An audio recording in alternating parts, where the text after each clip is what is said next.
Okay, so this is part 2, and just for the sake of sanity, I'm not going to do some incredibly intricate kind of design here. I'm just going to pick some colors based on these little longies here that I just did for the baby. So some greens, blues, browns. So I am going to go back over here to this color sheet here on the Cloth of Kin website.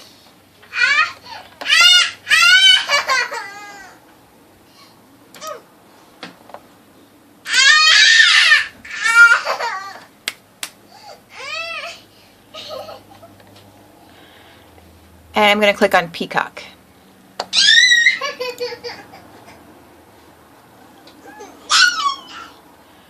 And it says up here on the top, it disappeared already, that the color was saved to the clipboard. So then I go back over here to my page, and I'm just going to replace one of these colors here. I'm going to click on the layers, and the color here I'm going to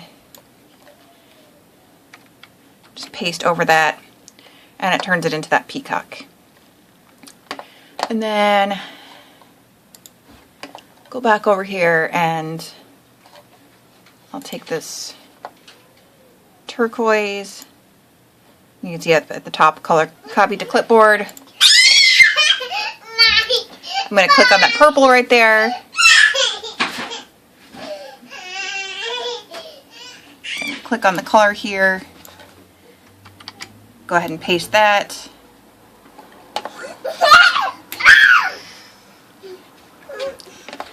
Let's go back here. Maybe take a forest green down here. And when I want to add another color here, I'm going to go ahead and hit this plus. It's already active, it has the lines around it. I'm going to click on the color, paste, and I added that forest green. Let's go back over here and grab a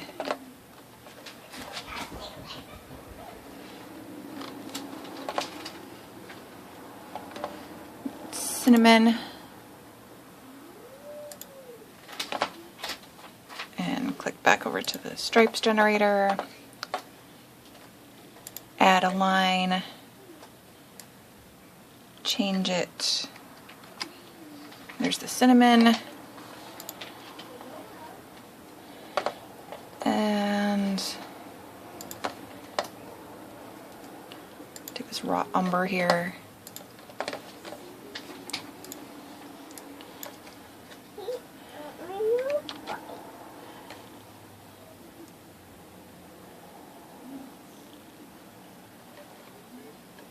Okay, and then I'm going to go ahead and change the background color to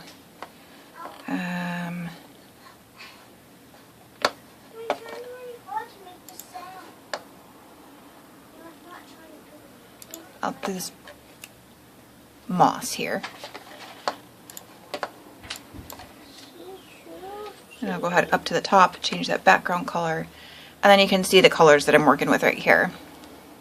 And the next step is actually just kind of moving these, the two endpoints of the bar are the area that you're going to have that color dispersed within, and how far it is at the top is how thick it's going to be dispersed. So normally when I do this, I scatter it pretty well across.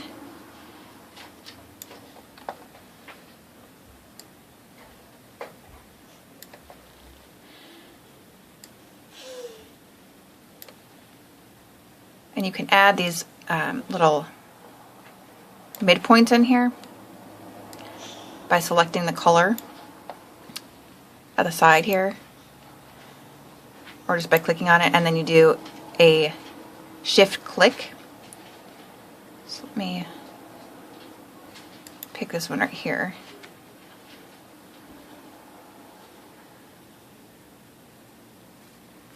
I'm going to have to set down the phone quick.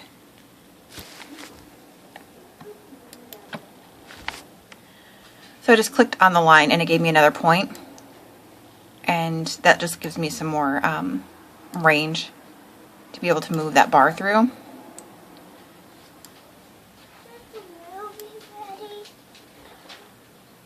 And then I just go through and kind of play with the lines until it gets to, you can see this is probably a lot closer to something that I would actually weave.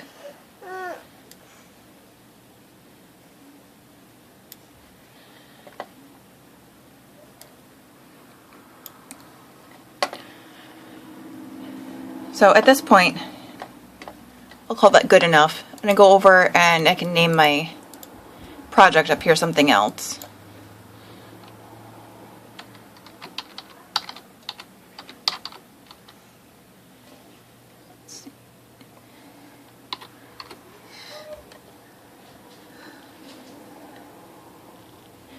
Okay, and then this is where I need, in order to be able to fit it correctly, there's sizes here. Let's see if I can zoom in and pick up on that. Okay, so right now it says 800 by 200 by 300.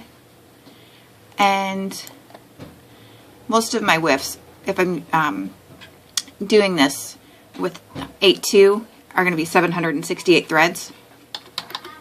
So I just changed that first number to 768. And then the size here doesn't really matter. I can download the image if I want, just to save it so that I can see what I was working on. If I download the project, it actually gives me this JSON file extension.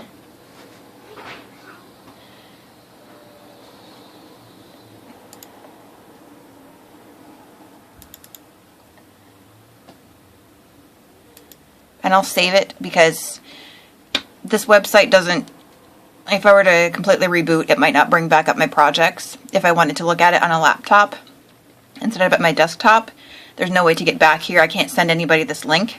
I can send them an image that I've downloaded. I can send them the project with a JSON file, and they would be able to pull that back up. But there's no way to just bookmark this and have them see it the way that I'm seeing it right now. So then lastly, I go over to this width and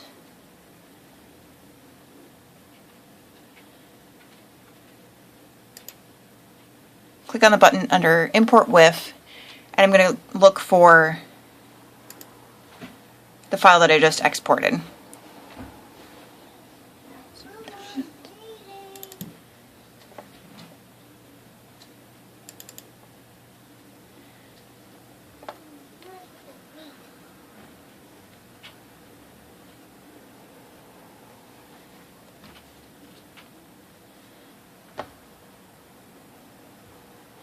Okay, so there's my file.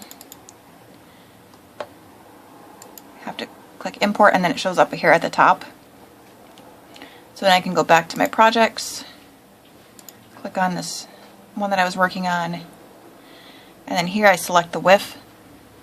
And it was kind of hard to see.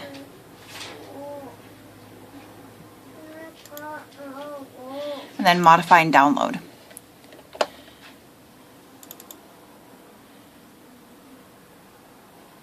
Okay, so I'm going to go ahead and save that. And then I'll stop here and show the last part on the next video.